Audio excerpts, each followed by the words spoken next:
Good evening, everyone, and welcome. Thank you for joining us tonight. My name is Marisa LaFleur, and on behalf of Harvard Bookstore, I'm very pleased to introduce this event with Rhonda Magee, presenting her book, The Inner Work of Racial Justice, Healing Ourselves and Transforming Our Communities Through Mindfulness. Thank you again for joining us today. Through virtual events like this one, Harvard Bookstore continues to bring authors and their work to our community far and wide. Every week, we'll be hosting events here on our Zoom account, including next Thursday's discussion with Farah Jasmine Griffin, presenting her book, Read Until You Understand, The Profound Wisdom of Black Life and Literature, in conversation with Henry Louis Gates Jr. As always, our full event schedule appears on our website at harvard.com/events. And you can also sign up there for our email newsletter and browse our bookshelves from your home. This event will have closed captioning available. Depending on the version of Zoom you're using, you may need to enable the closed captioning at the bottom of your screen. The evening's discussion will conclude with some time for your questions. If you have a question for our speakers at any time during the talk tonight, click on the Q&A button at the bottom of your screen, and we'll get through as many as time allows.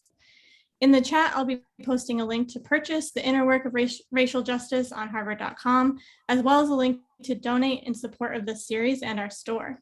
Your purchases and financial contributions make events like tonight's possible and help ensure the future of a landmark independent bookstore. So thank you for showing up and tuning in. In support of our authors and the incredible staff of booksellers at Harvard Bookstore, we sincerely appreciate your support now and always. And finally, as you may have experienced in virtual gatherings, technical issues may arise. If they do, we'll do our best to resolve them quickly, but we thank you for your patience and understanding. And now I'm so pleased to introduce tonight's speaker. Rhonda Magee is a professor of law at the University of San Francisco and has been a visiting scholar at the Center for the Study of Law and Society and a visiting professor of law at the University of California, Berkeley. She is also a prolific author who draws on law and legal history to weave storytelling, poetry, analysis, and practices into inspiration for changing how we think, act, and live better together in a rapidly changing world. She trained as a mindfulness teacher through the Oasis Teacher Training Institute of the University of Massachusetts Center for Mindfulness and teaches mindfulness-based interventions, awareness, and compassion practices from a range of traditions. She's the author of numerous articles and book chapters on mindfulness in legal education and on teaching about race using mindfulness. Her first book, The Inner Work of Racial Justice, illustrates through the practice of embodied mindfulness that in order to have the difficult conversations required for working toward racial justice, inner work is essential. Norman Fisher, founder and spiritual director of the Everyday Zen Foundation, praises Rhonda's knowledge, wisdom, sensitivity, and compassion, which he says shine through every page of The Inner Work of Racial Justice. This book should be read slowly and carefully by everyone. Do its exercises, ponder its nuances, take it to heart. You can't afford not to. We're so happy to have Rhonda here with us tonight. Without further ado, I will turn the digital podium over to you, Rhonda. Thank you so very much. It is an honor and a joy to be with you all. I really appreciate you, Marisa, for really shepherding us into this space and into this conversation. What I'd like to do is really invite us kind of to metaphorically, if you will, gather around the campfire or the lake. If you're in a hot place, the image of a campfire might not be what draws you in right now. So imagine a cooling lake in the center, or oasis in the center of a circle that we're forming together here. Or imagine that, if you will. I like to invite us to come together in a way that I might if we were sitting together physically, even in this time of webinar and Zoom online presentations. I think it is a measure of our ability to kind of bring our whole self into a conversation, that we can work to do that even using settings like this, even using Zoom, even using this kind of webinar function where I can't actually see all of you, but I know that you are here and you've taken this time to sit with me and to reflect together on the themes of my book, The Inner Work of Racial Justice, Healing Ourselves and transforming our communities through mindfulness. And I want to say this book came out in 2019 and has just come out in a republication as a paperback. So I'm really excited to be able to kind of continue opening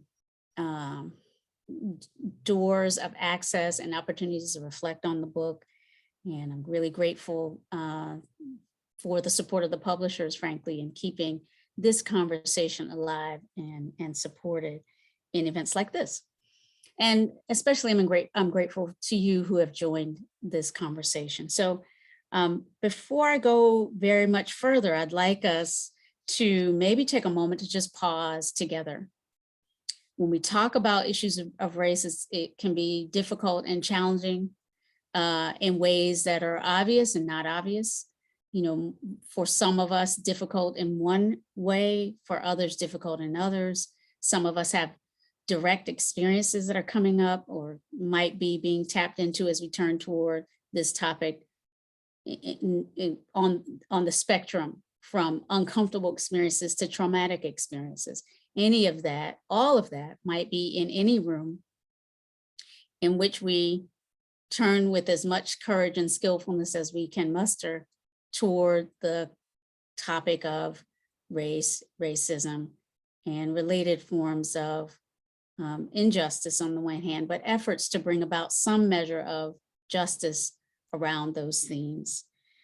It can be so difficult. And one of the reasons, that's really, I guess, the central reason why my work has been for about 20 years or so, in a very intentional way, focused on exploring how we might better support ourselves and each other in the different aspects that we're called to engage in to better address issues of racism in our time.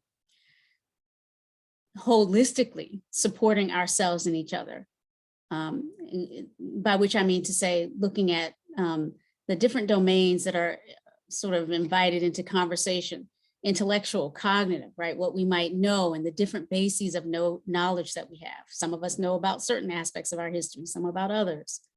That those disconnects can lead to cognitive dissonance, which can lead to emotional, psychological dissonance and discomfort. And so a holistic approach to addressing these issues, to understanding them better, to discerning what we might do to enact some vision of the good, the just, to repair some of the wounds that many of our institutions and communities, and many of us, carry into our efforts to connect and to get to know each other and to relate to each other across lines of real and perceived difference. All of that is an invitation to engage the whole person. And so in my own experience, I began to draw on practices drawn from the field of mindfulness and contemplative ways of teaching and learning to support my own journey. And so I'll unpack a little bit more, or share a little bit more of how I came to bring to the work of bringing mindfulness together with this effort around multicultural education for justice on the one hand, which is one way of thinking about what I've been involved in as a law professor. But it has broader application, obviously, given the effort to look at diversity, equity, and inclusion in all of our different institutions. Much of what I have been exploring has application then to a wide range of institutions, organizations, communities, and settings, and might be of benefit in some way to any one of us, because we all have some experience around race. We have all been living lives, especially in the United States, but even beyond, that have in some measure or not been infused with our culture's longstanding enactment of patterns and practices of inclusion and exclusion, a feature that is particularly dominant when we look at the experience of Asian heritage, Asian American, Pacific Islander heritage folks, whose experience has often been about inclusion and exclusion around immigration, somewhat like Latinx folks who have also experienced a kind of cultural domination, internal colonialism, land borders becoming more of a feature in their experience, similar in many ways to, but not exactly the same to the way that race intersects with some of what shows up in the experience of Indigenous, Native, or First Nations peoples, if we're looking at it through the lens of Canada. And of course, with in the African American context, which is the soil in which I was born and raised in the Southern United States, where the legacies of slavery and enslavement are a particularly dominant feature in the particular way we do race with regard to those lines of difference. And so what I'm pointing to is there's so many different ways that race and racialization happen and are experienced by all of us, different ways, but with some things in common that our efforts around multicultural education and multiracial efforts for justice and political inclusion all seek to invite us to better understand how some measure of what we know and what we might better understand together is about navigating these racial fault lines, you might say. So if we can just take a moment to, as we turn toward, I'll share a little bit more, I'll turn in a moment toward reading from my book, but I want to just invite us to take a moment and feel our way into this conversation. I'll offer, if you're willing, a taste of the kinds of practices that I offer in the book, drawing on what we call mindfulness in many places, but really it's a practice supporting becoming present to that whole body, mental, physical, you might say spiritual, the holistic aspects of our experience that are being brought into conversation when we turn toward issues of race. That can feel like triggering, that can feel like dissonance, that can feel like just discomfort in the body. So if we can draw on these practices, I want to invite for all of us who are here to just take a moment to feel, for example, your body right here, right now. If you're in a seated position, just noticing the points of contact between the body and the floor. Taking a few deeper than usual breaths. And just allowing a sense of the attention resting on the body as a whole.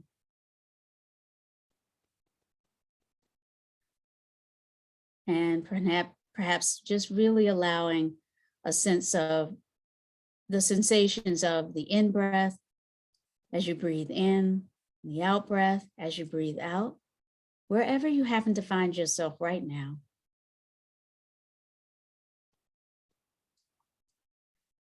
And just continuing to follow along. So now allowing your attention to just rest a little bit more purposefully on the sensations of breathing in and breathing out.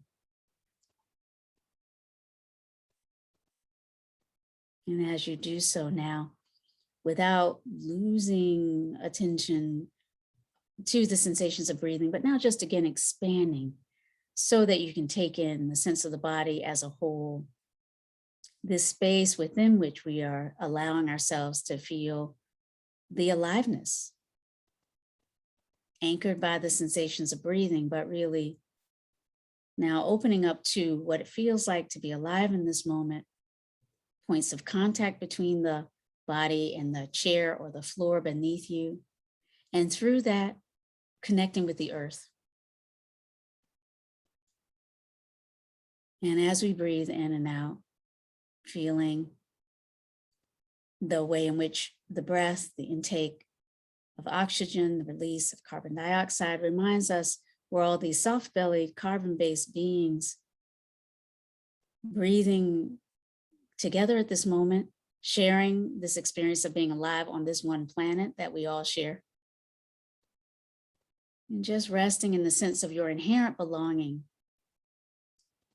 on this planet, for which, again, we have been in ways that we know, in ways we can't fully ever perhaps comprehend, perfectly neurobiologically attuned to this environment and equipped with the ability to downregulate in moments where we might feel a little bit overwhelmed.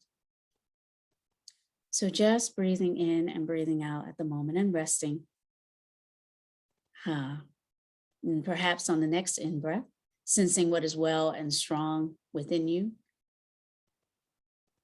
And on the next out-breath, relaxing, releasing any tightness, any discomfort. Perhaps on the next in-breath, inviting a reminder of what draws you into this conversation today. Maybe there's an image from the news, an item from your social media feed, or maybe there's an experience that you're feeling right now, some moment, some incident in your own life, some emotion that you're feeling, some brokenheartedness, some sadness, some fear or anxiety. Just noticing what brings you in. And if you're willing, placing one hand over the heart and breathing in and breathing out and inviting a kind, compassionate holding of your experience in this moment. And so from this place of inviting a kind holding of whatever is arising for you, allowing yourself as best you can to meet yourself with kindness in this moment. From this place, if we can imagine extending the wish for well-being to all who are gathered around this, we use the metaphor of a lake that we're turning toward together. As we extend the wish for well-being to include ourselves, to include all who are gathered here now, and imagine extending this wish for well-being, wish for healing, frankly, around these issues to everyone who might be in need of it as we gather and as we discuss this topic of racial justice in these times. So thank you all for taking this moment to pause, to experience a little bit of the grounding practice. We can use the name mindfulness for it. It is certainly a term that I use to apply to one of this, what we just experienced, which is just one of a number of different ways we might practice becoming more present to the experiences that we are engaged in, to more present to the moments that we're in, the different dimensions of the moment that we're in. There's the social dimension in which our embodiments are so relevant. You know, this dimension in which we're moving to the world and people are looking at us and seeing us and making assumptions about who we are based on what we look like. Often doing so quickly, it's beyond conscious recognition. But it's a feature of the social psychologists tell us of the way the brain works, that, you know, if in our culture or in our context, in the world we live in, an identity feature has been made relevant, maybe relevant in terms of who gets to be safe, included, well, appreciated, respected, who gets to belong, right? In other words, if in our socially constructed environments and institutions, workplaces, communities, churches, disciplines, academic disciplines, if certain perspectives and backgrounds have been historically and traditionally highlighted, valorized, uplifted, then as this, you know, we are neurobiologically trained to notice those identities. Cognitive psychologists tell us the brain is often creating categories within which to place information about these socially relevant identifiers. So we have, schemas, shortcuts that the brain kind of enacts to move through the world more efficiently. And those shortcuts look like stereotypes when applied to human beings. And those, especially race-related or gender-related, or, these types of categories intersect, right? So we may have a kind of schema that is filled with information about women on the one hand, Black folk on the other, or the intersection between those, a schema for Black women, in which we have certain things come to mind when we think about Black women. And again, this is often not intentional or obvious. This is what the social psychologists have helped us to understand. And yet, even when not intended, this can have an impact on us. So part of my work has been about helping support becoming more aware of some of the ways that we are unconsciously impacted by messages in our culture and in our environment that are relevant to these, these categories that are a feature of our social world, relevant to our understanding our place in social hierarchies, cultural and racial hierarchies, or relevant to understanding how other people view our place, or how other people view others' places. Again, this is to me so often complicated that we need a more nuanced language than we even have for discussing all of these things. So please bear with me as I try to find words to address something that is, I think, in many ways, more complicated than we ever really get to acknowledge. But all of us know something about all of these dynamics, and many of us, in ways that are obvious and not obvious, have suffered some pain, some injury around race and racism, whether in our own experience, in our experience interacting with others that we care about.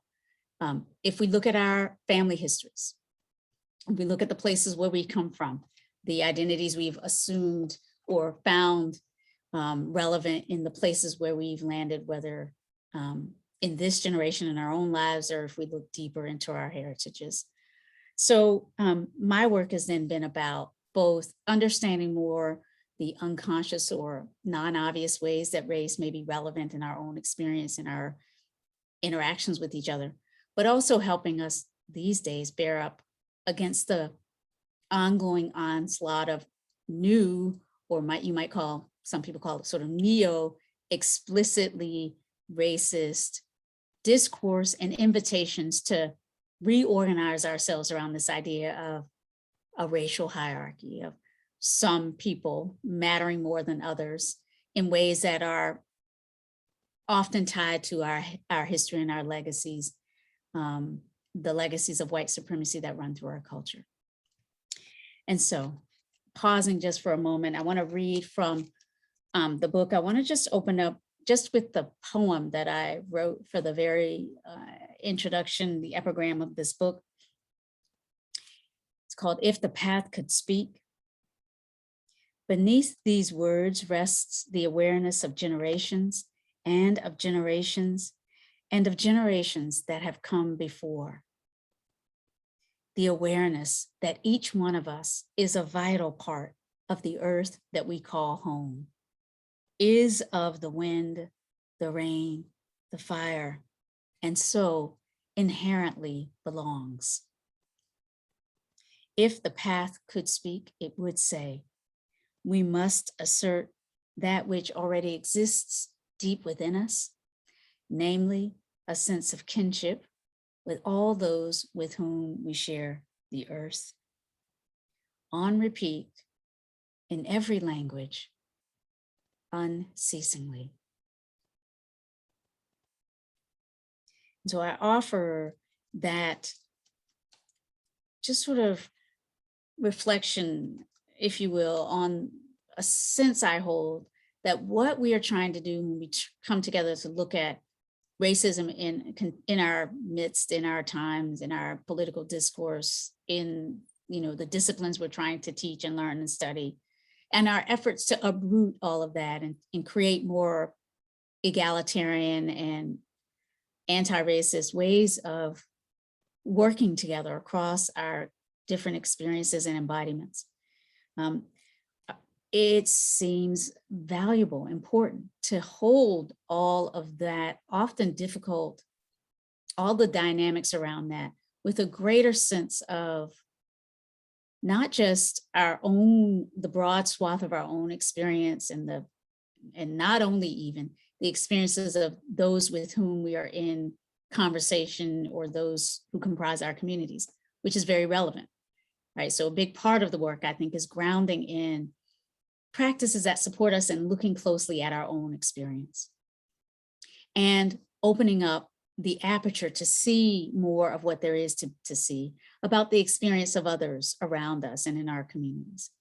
To be able to decenter ourselves just a bit sometimes. In the book, I use the phrase, rotating the center of our concern, which is a metaphor for recognizing that, often we come into conversations, we want to talk about the things that have wounded us the most, the challenges we are seeing up close. And that's important for us to speak to what we know about these issues and find ways to create spaces where we can hear, especially from those whose experiences are more marginalized, are more, off center, if you will, not often presented as the norm or presented as that to which we should all pay attention. So part of the work, of course, at least in my experience as a law professor and in looking at the work of those who have been exploring what justice looks like in public. A good part of that, of course, is, to have the courage to look into our communities, our institutions, our disciplines, wherever we find ourselves, our workplaces, to note who's present and what perspectives are well represented, right? With the spirit of democratic principles kind of in the background, right? Recognizing that, we want to be mindful of the way in which we're allowing all the different voices that might be relevant to be represented, all the different perspectives and experiences to be understood. But we're also looking at those experiences with a view towards understanding how power dynamics might crowd out and drown out the experiences of those who are in the minority in terms of numbers or power. So it's complicated. It's not just creating space to listen to everyone, although that's very important, but it's doing so in the context of understanding how power operates and how it can operate to, again, render some voices unheard, render some perspectives unseen. And so it's with a kind of courage that I think we who do work that might carry the name justice are willing first and foremost to really, identify our core values. And again, I'm pointing toward that broad,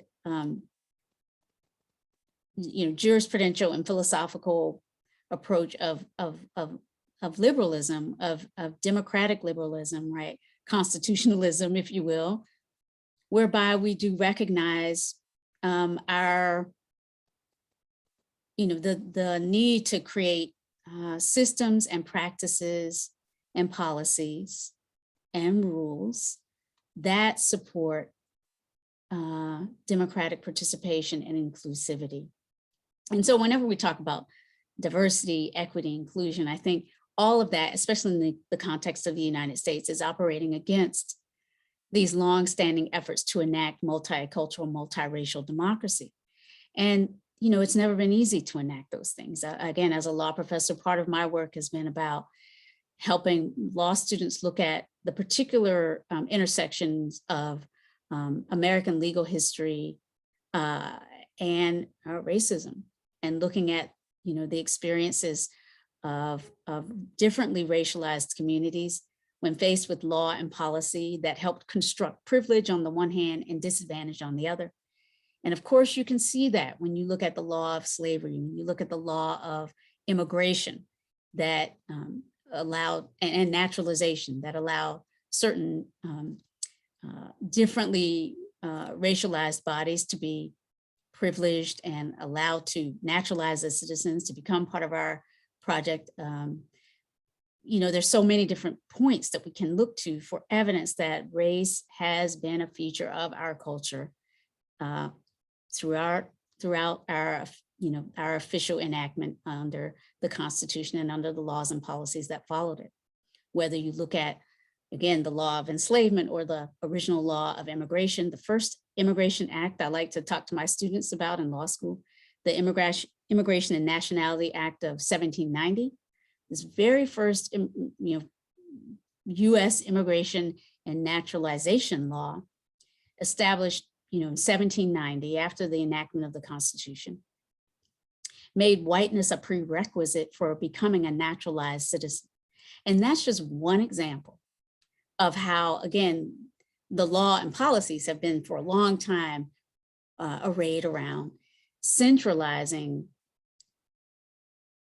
racialized bodies and the process by which we identify ourselves and others identify us through the lens of race. That's been central to our political and legal and cultural and therefore social experience in America, wherever we are and in different ways for centuries. And so we know that the legacies of this are still with us, but how we address and enact what might look like justice around those things is challenging.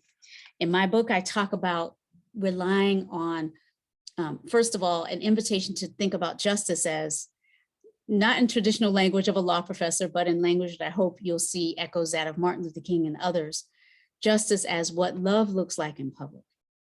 Cornel West uses that phrase, as justice as what love looks like in public. And of course, Martin Luther King and others use the language of love, this sort of fierce kind of brotherly, or if you will, just love as fellowship, as respect and dignity for fellow human beings, and really seeing justice as enacting law and policy that makes manifest respect and dignity for fellow human beings in the context of a history in which that has not been equally and evenly available or distributed. In other words, we know our law and policy reserved respect and dignity for certain bodies in our culture, white racialized bodies traditionally, and male intersecting with race quite often in our culture.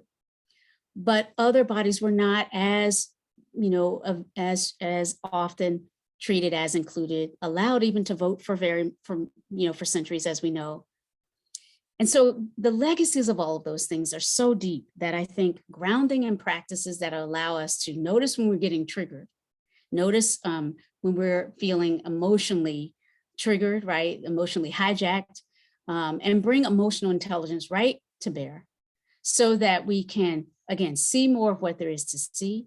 So my book is divided into the first part, which centralizes this idea that we might need these practices to ground in a sense of our own inherent belonging, our ability to open up, to learn things that we didn't know, to learn each other's histories, to have that don't know mind as a feature of our conversation. So we're not just coming at the conversation like we already know everything, but we realize that this effort to learn about how race is impacting us today might be a lifelong feature of what courageous engagement in a multicultural, multiracial democracy requires of us, that we are open to learning and that we do so with a certain kind of compassion. One of the chapters in my book, in this part I call Grounding, chapter 3, identifies these foundations of the work that include openness, compassion, willingness to learn, patience, right? Because we didn't learn these patterns of these very subtle, often subtle ways of dealing with race and racism, or not dealing with it, avoiding it, kind of allowing our emotional reactivity to kind of cloud our thinking about it.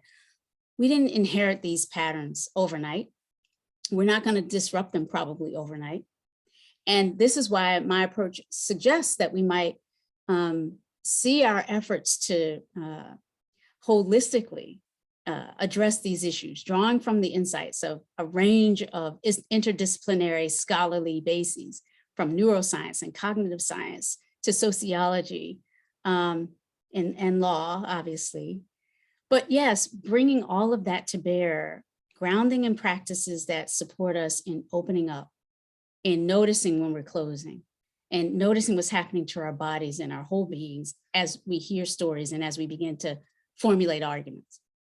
And inviting sometimes a kind of a stepping back, a resting, and reconnecting to the sense of, again, the ground beneath us. So grounding practices that support us in seeing more clearly what there is to see, seeing multiply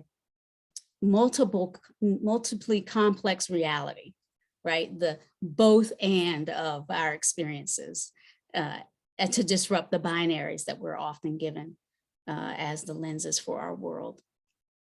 So from grounding to seeing more of what there is to see, and then deepening our ability to be with these multiply complex realities, these efforts to change, to keep learning, to acknowledge that we don't know certain things, and to invite the help of people with different backgrounds and experiences to help us learn.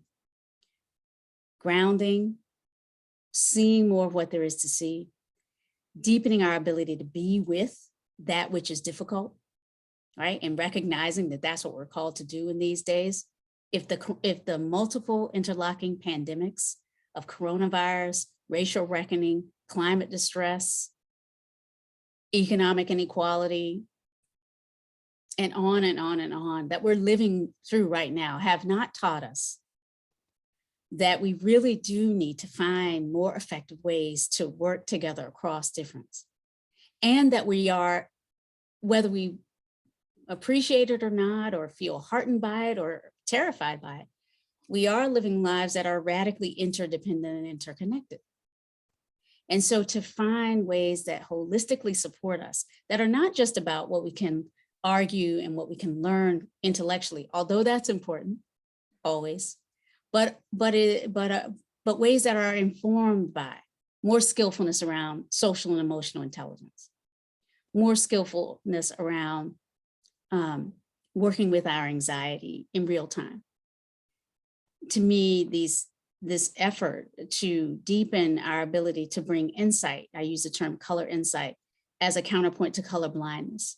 We're trying to bring insight to what we might know and how we might engage around the particular part of our experiences, our politics, the work we're doing in the world, our educational spaces, turning toward the particular part that's about understanding how race and racism may be showing up today. That, I think, is calling on us, again, to draw on a range of supports.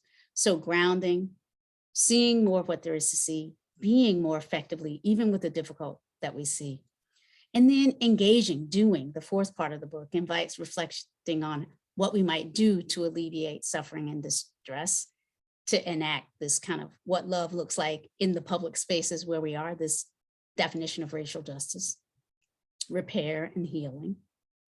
Doing what we can do, recognizing that we all have a part of the work or have some responsibility, some obligation, really, given what we've inherited, given the fact that we are alive together now, and we want, no matter where we've come from, to steward these moments, our resources, to use our power more effectively, because we all have some power to make a difference around these issues.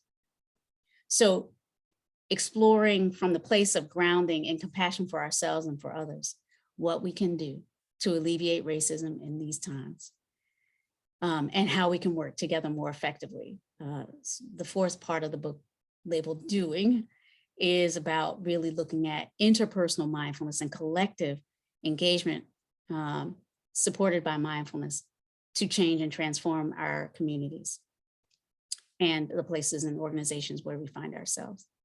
And then finally, the last part of the book is a kind of effort to celebrate the liberating dimension of this, how we can feel a little bit more of the freedom that is often, the metaphor for what we identify as our goal, our aspiration. We all want to feel free. And we want to enhance the sense of freedom and liberation, freedom from disadvantage, support for thriving and flourishing despite the challenges of our time. However, we aspire to alleviate suffering around race. The invitation then with this 5-part, if you will, discussion that I present in this book, the last part, liberating, is about recognizing that freedom can be a part of our experiences. I use the phrase personal justice to not because I think it's all just up to us, right? If we bring mindfulness, suddenly now we can enact racial justice by virtue of simply being mindful. It's not that simple, but mindfulness is a big part of what can be important to us feeling more free. And so there is a dimension that is about exploring mindfulness as a support for us in maximizing our ability to thrive as we do the work of trying to make the world more just. So advocates of racial justice draw on this book to support wellness as we do the work, but it's for doing the work as well. So it supports, again, more skillful engagement across lines of real and perceived difference, emotionally intelligent, psychologically and socially intelligent ways of addressing these hardest issues of our time. And so I didn't read a lot out of the book in this book talk, but I hope you've been able to experience the spirit of this effort to draw on mindfulness as a support for this work. And what I want to invite now is just looking at some of the reflections in the Q&A. Yeah, to see if there are questions that we can answer. I see a question here. How did you come to the practice of mindfulness as a way of addressing racial justice? What was your initial experience approaching racial justice issues this way? So I came to this because I had started to explore mindfulness for my own support. And, for those who are in any ways unable to see me at the moment, I'm a brown, black body, if you will, in the US context, I'm racialized as a Black woman, African-American woman. And so my own personal experience gave me a lot to draw from in terms of knowing how race is so relevant. I write about this in the book, I write about some of the ways that from, my growing up as a child in North Carolina and in Virginia, I had these experiences of racism, frankly. And so as a child of the civil rights era, I also had opportunities to go to the university. I went to the University of Virginia. I came to San Francisco, became a lawyer. But throughout, I knew that part of what I would have to deal with are these legacies of racism, racist statements thrown my way, people sizing me up and thinking they know more about me than I do based on their assumptions that are, somehow intertwining or interrelating notions of, or associating notions of race and gender. In other words, my own experience made it clear to me that I might need support navigating a world in which race certainly still matter and would matter to me and matter in terms of how people receive me. And so when I encountered mindfulness as just simply a support for being present and grounding in my ability to navigate the world, it was immediately obvious to me. And this was, I first officially started exploring mindfulness, I guess, somewhere around 1993. So some years ago, we are coming up on the 30-year anniversary of me exploring my own very intentional mindfulness practices. And I immediately started to draw on them to support me in working to, frankly, heal some of my own woundedness, growing up in a world where people don't expect people who look like me to show up as lawyers, as law professors. Before that, people didn't expect people who look like me to be the object of love and affection of maybe somebody whose background was different from mine. And so I had enough pains and woundedness to draw on when I started doing my own mindfulness meditation. And because I also had been teaching about race and racism and seeing how much my students were suffering, it's actually not unlike I'm now, frankly, a part of a network of folks in higher education who are drawing on mindfulness to support teaching and learning about difficult topics. And so I'm thinking about folks who are teaching about climate change and climate distress right now. And when I meet folks who are teaching those areas and we talk about our experiences in the classroom, because I'm now a part of this national network of contemplative educators who are bringing these ways of knowing, these epistemological approaches, right? How do we know what we know? How do we teach what we might teach more effectively through awareness practices? There's something in common between those of us who teach about really difficult, emotionally anxiety-producing topics like climate distress on the one hand, race and racism on the other. Those of us teaching these kinds of topics know our students, if we're paying attention, often go predictably through a kind of cycle of interest, excitement, they're curious, they want to learn, and then we start to get kind of depressed because we see these same kinds of stories over and over again, and people are reading about things that are painful. And so I started to experiment with bringing mindfulness right into my classrooms, teaching around race and American legal history and critical race theory, or different ways of understanding the relevance of race in law and politics, and bringing mindfulness in as support in those classrooms, starting officially in the early 2000s. These were my first experiences. And I'll just say that my experiences have really, really been quite positive in the sense that we're all suffering so much. And if you pause and invite just noticing what are the thoughts that are running through your brain right now? What are the stories and images? Beneath that, what emotions are coming up? Where are you feeling this in your body? Just pausing and inviting people to reflect on what we know in our bodies about these things, and not just what we want to argue and not just what we've read, brings another kind of dimension into the conversation that I can describe only as what feels like healing. And again, this is also me describing what my students have shared with me about the benefit of bringing these practices in. So thank you so much for that question. I have another question. What is your advice for combining mindfulness with action, especially in a time when there's so much work to be done? Absolutely. Whew, very good question. I would say that, again, we start where we are, of course, and we begin taking action where we can, when we can. And we recognize that, when we do work aimed at alleviating racial injustice, whether it's about helping people better understand the images we're seeing from the southern border in our news media and feed today, and how race is a part of what those images are conveying. If you look at the racialized bodies at the border today, we are looking at, evidence on right here, right now, September 21st in 2021, of a Haitian refugee crisis at our southern border, where many people are seeking asylum, right, who are fleeing persecution, who are otherwise really, vulnerable. And we have seen some images of very harsh representatives of the US immigration systems, customs and border control, on horseback with whips, meeting and often, again, as far as we can see, many of those border patrol agents appear to be white racialized bodies.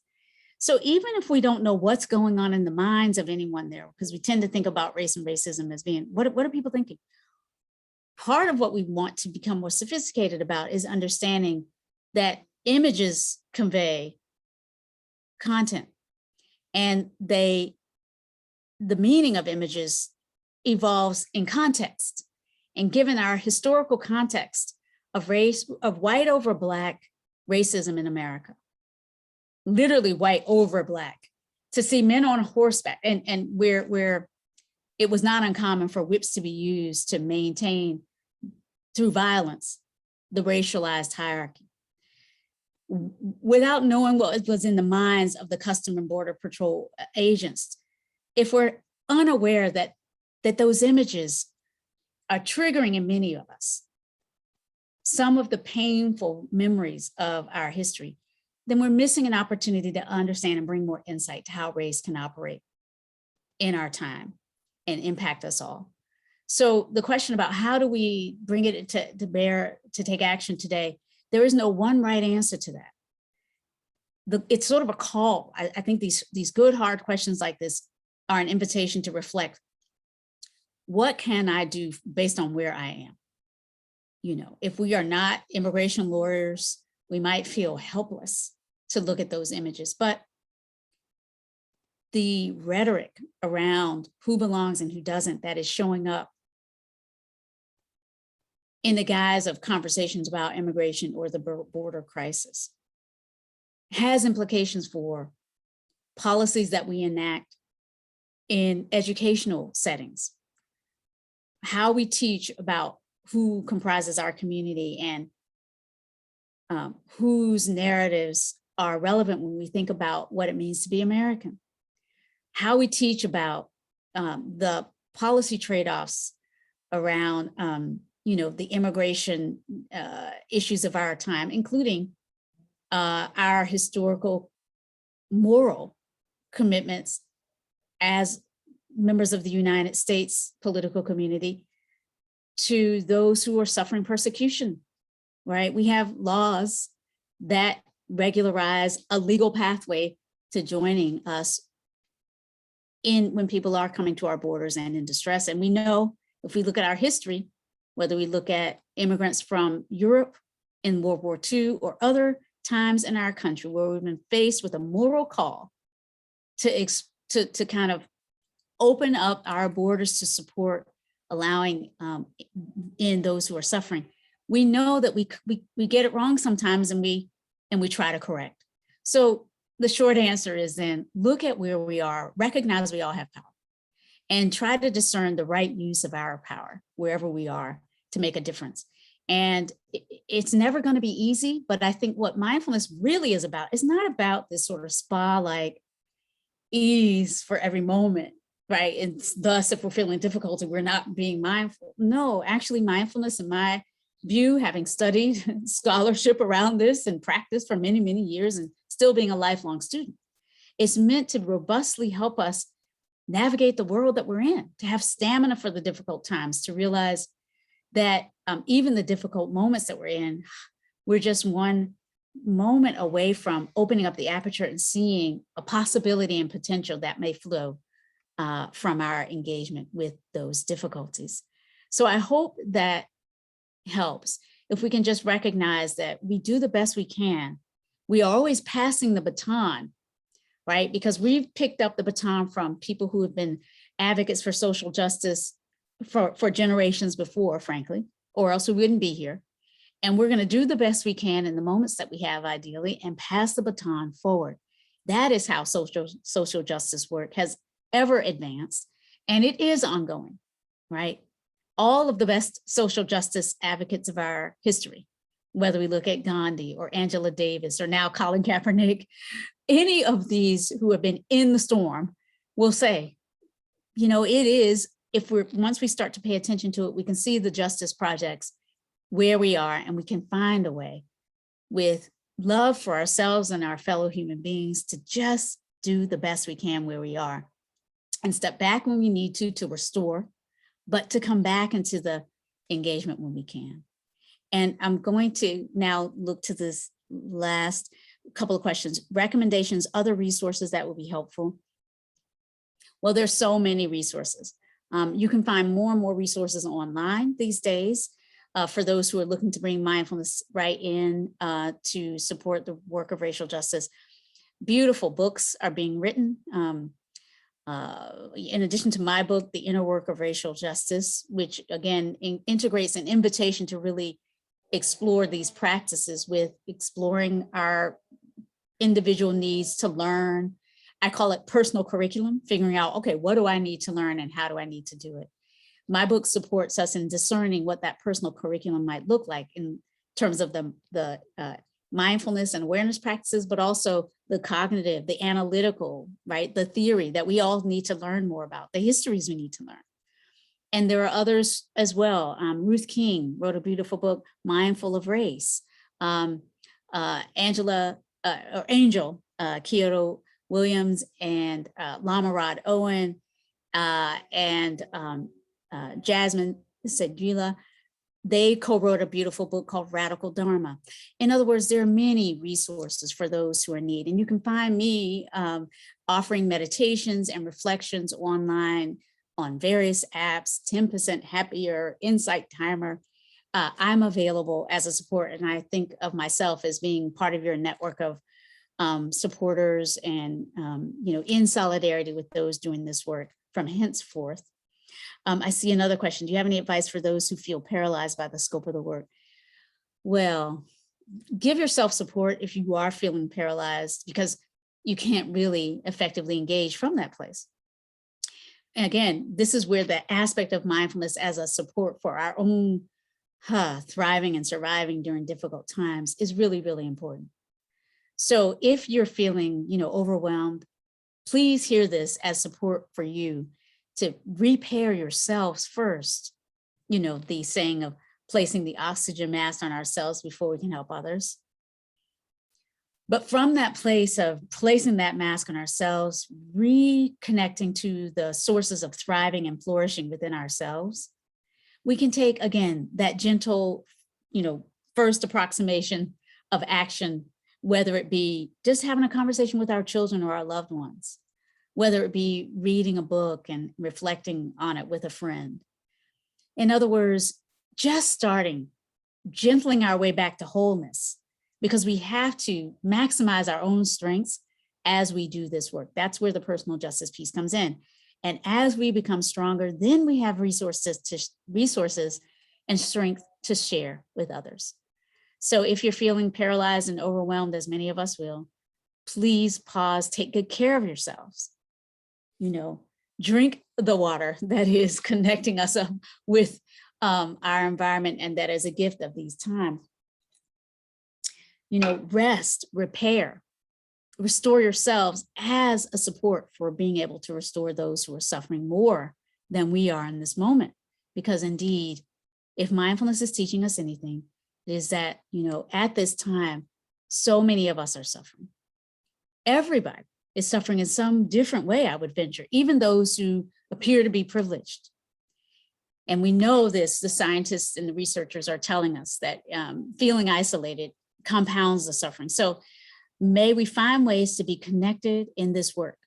The effort is not to have us go off and meditate all by ourselves and feel like we can go out and conquer racial justice from that place. We need each other. So thank you so much for being here with me in this conversation about how we can move from the personal practices of mindfulness to engaging interpersonally and building communities of support.